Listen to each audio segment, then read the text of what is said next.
झोपड़ी में वास दे।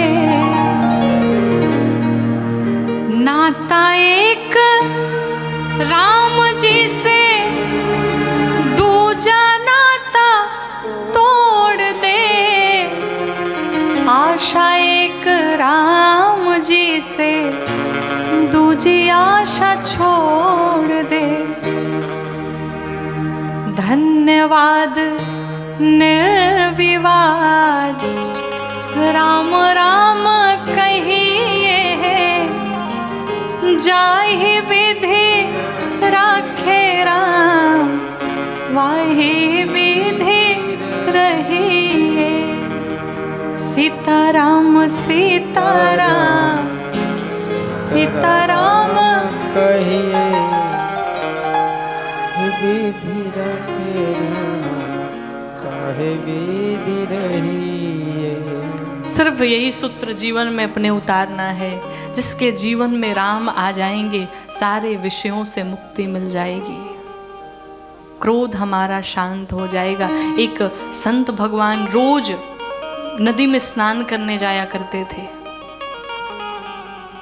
एक दिन की घटना है, एक मुस्लिम छत के ऊपर बैठा हुआ था और जैसे संत भगवान उस गली से गुजरे उनके ऊपर थूक दे। संत भगवान के ऊपर जब एक बार थूका तो ऊपर देखा इन्होंने, कुछ नहीं बोला। जा करके फिर से गंगा में स्नान करके आए। दूसरी बार आए, फिर थूका उसने। अब की बार संत भगवान ने उसे देखा भी नहीं। फिर गए स्नान करके आए। तीसरी बार यही किया, चौथी बार यही किया, पांचवी बार यही किया। करते करते 100 बार उसने वही कार्य किया और संत भगवान 100 बार तक जा करके गंगा में स्नान करके आते रहे। जब 100 बार पूर्ण हो गए वो छत से उतर के नीचे आया, चरणों में दंडवत कर लिया, लेट गया। कहा प्रभु हमने इतनी दुष्टता की, एक नहीं 100 बार हमने आपके ऊपर ऐसा कुकृत्य किया और आपने एक बार भी मुझे डांटा नहीं, एक बार भी मुझे बोला नहीं, क्यों? उस संत भगवान ने इतना सुंदर उत्तर दिया। कहा प्यारे तुमने मेरे ऊपर उपकार किया है, धन्यवाद तो मैं तुम्हें देता हूँ। कहा क्यों? कहा अगर तुमने 100 बार मेरे ऊपर थूका नहीं होता तो मैं 100 बार जा करके गंगा स्नान नहीं कर पाता। कितनी प्यारी बात है।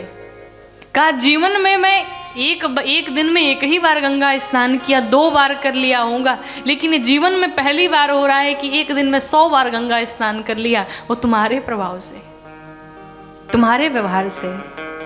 कहने का अर्थ है कि जीवन में प्रेम से सब कुछ जीता जा सकता है, सब कुछ पाया जा सकता है। तो जिसके जीवन में राम रहेंगे उसके जीवन में किसी चीज की कोई कमी नहीं होगी। भगवान के नाम की बड़ी महिमा, इसलिए नाम का जप करें, भगवान का जप करें, जितना भी हो सके नाम कीर्तन को बढ़ाइए, संकीर्तन करिए, भगवान का नाम लेते रहिए। और इस श्राद्ध पक्ष के अवसर पर ये भगवान श्री राम की पावन सी कथा चल रही है। आप सब भी इसमें जितना से जितना हो सके आप उपस्थित हों, जितना हो सके सहयोग करें, जिस भी भाव से जिस भी प्रकार से करना चाहें कर सकते हैं। और कल की कथा में, कल की कथा बड़ी विशेष रहेगी। कल की कथा में हम सभी मिलकर के यहाँ पर बाबा विराजमान हैं साक्षात, जिनकी आप नित्य प्रति पूजा करते हैं। और कल की कथा में हम सभी मिलकर के शिव और माँ भवानी के विवाह उत्सव को मनाएंगे। तो बाराती कौन बन के आएगा? एक्चुअली क्या है, बाराती वो बुलाना नहीं पड़ता, वो खुद चले आएंगे। हम लोग तो घराती बन के आएंगे बाबा के साथ में, और बाराती भूत प्रेत पिशाच हाँकनी डाकनी पिशाचनी खुद पहुंच जाएंगे बाबा के गण। वैसे ही उन्हें बुलाना नहीं पड़ता। तो कल सभी बाबा के इस विवाह उत्सव में शामिल होंगे, सम्मिलित होंगे और खूब धूमधाम से हम सभी मिलकर के इस सिद्धाश्रम धाम में बाबा शंकर का, माँ भवानी का विवाह उत्सव मनाएंगे। आप सभी समय से पधारें और खूब तैयारी के साथ आएँ बाबा के इस विवाह में लुटाने के लिए, क्योंकि जीवन में ये संयोग न जाने कब फिर बने न बने, इस जीवन का कोई भरोसा नहीं है। इसलिए भगवान शंकर के विवाह में अवश्य शामिल हो।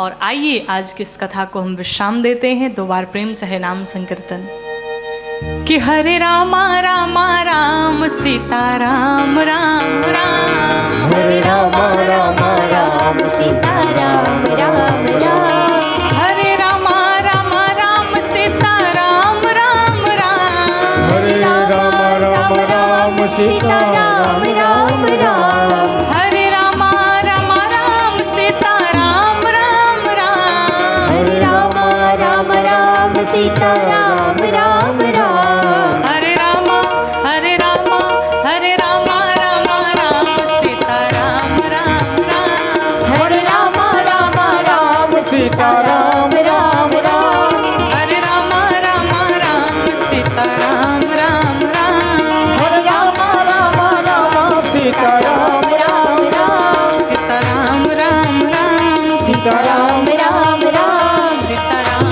राम राम। बोली लक्ष्मी नारायण भगवान की, जय श्री भूत भावन भगवान भोलेनाथ की, की जय श्री हनुमान जी महाराज की, की जय श्री रामचरितमानस भगवान की, की जय पूज्यपाद गोस्वामी तुलसीदास जी महाराज की, की जय पूज्य सद्गुरुदेव भगवान की, की जय श्री अयोध्या धाम की, जय श्री वृंदावन धाम की, जय श्री सिद्धाश्रम धाम की। की जय ओम नमः पार्वती पतये हर हर हर महादेव।